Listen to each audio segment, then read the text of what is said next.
Ultimamente sono stata così presa dagli ordini, dal dare forma alle storie degli altri, che non ho avuto tempo di creare qualcosa per me. Così, attraverso questo cuore, ho dato forma a una parte di me. Pazienza, calma e virtù.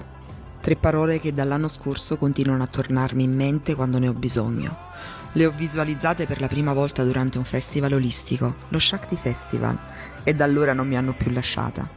Sono sempre stata una persona molto passionale, una di quelle che sente tutto intensamente, che voleva risposte subito, cambiamenti subito. E forse la calma è arrivata proprio per insegnarmi a rallentare.